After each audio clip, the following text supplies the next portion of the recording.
अस्सलाम वालेकुम जी। सबसे पहले मैं आप लोगों का दिल से शुक्रिया अदा करना चाहती हूँ, जिस तरह आप कमेंट्स में मेरी हौसला अफजाई कर रहे हैं और मुझे सपोर्ट कर रहे हैं। आज मैं बनाने लगी हूँ बहुत ही इजी तरीके से टी टाइम केक। आप इसे किसी भी इवेंट में बना सकते हैं, बच्चों को लंच में बना के दे सकते हैं। बहुत इजी तरीके से इसकी रेसिपी शेयर करूँगी, तो चलिए इसे बनाना स्टार्ट करते हैं। ये मज़ेदार सा टी टाइम केक बनाने के लिए यहाँ पे मैं एक ब्लेंडर में सबसे पहले 2 अंडे डाल दूँगी।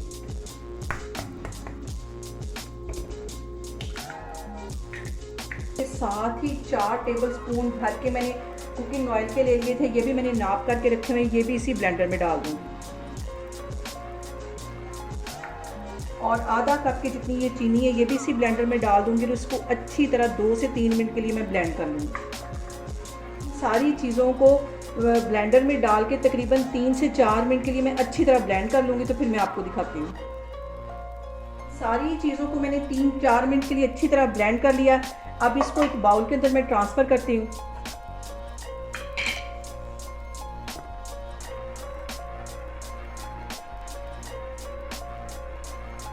स्पैचुला की मदद से इसको अच्छी तरह साफ कर लेना है ब्लेंडर को।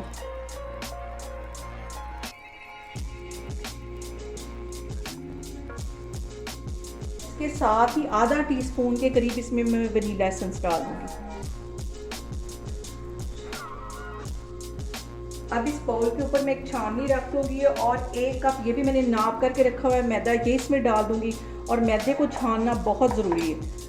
और इसके साथ ही 1 टीस्पून मैं बेकिंग पाउडर का डाल दूँगी। इसको इसके अंदर छान लेना है ताकि इसमें से एयर पास हो। अब इसको विस्कर की मदद से इसको मिक्स कर लेना और एक ही डायरेक्शन में इसको मिक्स करना है। इसकी डायरेक्शन बार बार चेंज नहीं करनी, ये बहुत ज़रूरी स्टेप है इसमें। पहले मैं इसको अच्छी तरह मिक्स कर लूँगी, फिर इसके अंदर दूध डालूँगी। सारी चीज़ों को मैंने अच्छी तरह मिक्स कर लिया। अब इसके अंदर मैं दूध डालूँगी। रूम टेम्परेचर पे दूध होना चाहिए, फ्रिज में रखा हुआ दूध नहीं होना चाहिए। और थोड़ा थोड़ा करके डालूँगी, जितनी इसमें ज़रूरत होगी उतना डालना, एकदम से सारा दूध नहीं डालना। और इसको मिक्स कर लूँगी।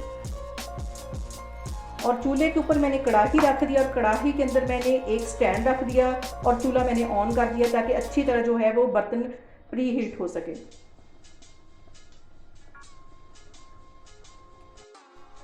2 टेबलस्पून के करीब मैंने पहले दूध डाला था, 2 ही टेबलस्पून मैं मज़ीद इसमें डाल दूंगी। इसको अच्छी तरह मिक्स कर लेना और इसको एक ही डायरेक्शन में मिक्स कर रही हूँ, डायरेक्शन इसकी चेंज नहीं करनी।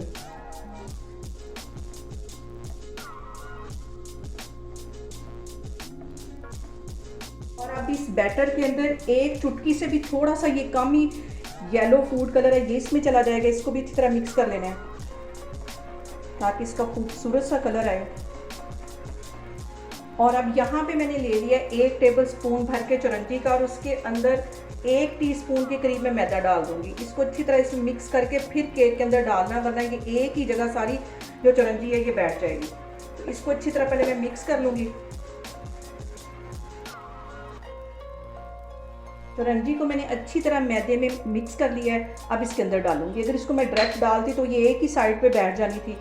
इसको मिक्स कर लूँगी। यहाँ पे मैं लूँगी केक के लिए एक मोल और इसके अंदर 1 टेबलस्पून के करीब कुकिंग ऑयल डाल के और इसको ब्रश की मदद से अच्छी तरह फैला दूँगी ताकि ये जो हमारा केक है वो चिपके नहीं। इसको अच्छी तरह इसमें मिक्स कर देना है। और अब इसके अंदर रखूँगी एक बटर पेपर, मैंने इसी साइज़ का काट लिया था। इसको भी ब्रश की मदद से अच्छी तरह ग्रीस कर लूँगी। इसमें भी यही वाला ब्रश अच्छी तरह मैं एक दफ़ा फेर देती हूँ। और अब ये सारा बैटर मैं इसके अंदर डाल दूँगी। इसी तरह इतना इसको लिक्विड होना चाहिए जैसे कि एक रिबन गिरता है, इस तरह इसको गिरना चाहिए। और ये सारा स्पैचुला की मदद से अच्छी तरह मैं साफ करके इसमें डाल दूँगी। अब इसको मैं बेक होने के लिए रखती हूँ, तो फिर मैं आपको दिखाती हूँ। केक को मैंने मोल में डाल दिया। इसको अब 2 से 3 दफ़ा अच्छी तरह टैप कर लूँगी ताकि इसमें जो एयर है वो सारी निकल जाए। और अब इसको बेकिंग के लिए रखती हूँ। इस वक्त बहुत ही गर्म है क्योंकि मैंने प्री हीट होने के लिए तकरीबन 10-15 मिनट पहले रख दी थी। बहुत एहतियात के साथ इस केक को मैं इसके अंदर रख दूँगी। और इसको तकरीबन 40 से 45 मिनट के लिए बेक होने के लिए रख दूँगी। और ये जो सुराख है इसके अंदर भी कोई चीज़ रख दूँगी ताकि इसकी जो स्टीम है वो बाहर नहीं निकले। तो फिर मैं आपको 40 से 45 मिनट के बाद दिखाती हूँ।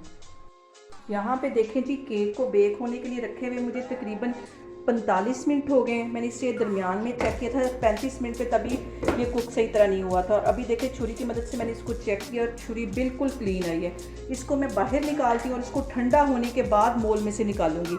गरम गरम को नहीं निकालना वरना ये टूट जाएगा। तो फिर मैं आपको दिखाती हूँ। यहाँ पे देखें जी, केक को ठंडा होने के लिए रखे मुझे 10 मिनट हो गए और ये आराम से निकल आएगा। और इसके ऊपर से ये मैं बटर पेपर हटाती हूँ। बहुत ही सॉफ्ट और बहुत ही स्पॉन्जी केक बना है और बहुत ही इजी तरीके से मैंने आपके साथ इसकी ये रेसिपी शेयर की है। अब केक को मैं करती हूँ सीधा और इसकी करती हूँ कटिंग।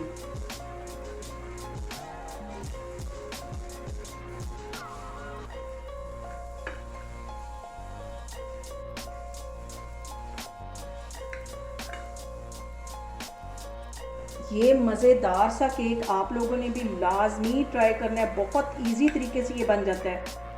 अभी मैं सबकी कटिंग करती जा रही हूँ तो फिर मैं आपको डिश आउट करके दिखाती हूँ।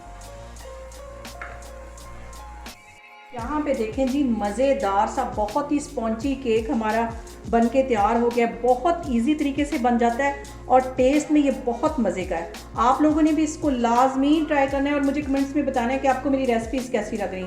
और मेरी वीडियोज़ को ज़्यादा से ज़्यादा शेयर करें और मुझे सब्सक्राइब करें और अपना बहुत सारा ख्याल रखें। इंशाल्लाह ताला मैं एक और वीडियो में आपके साथ आऊँगी। अल्लाह हाफिज़।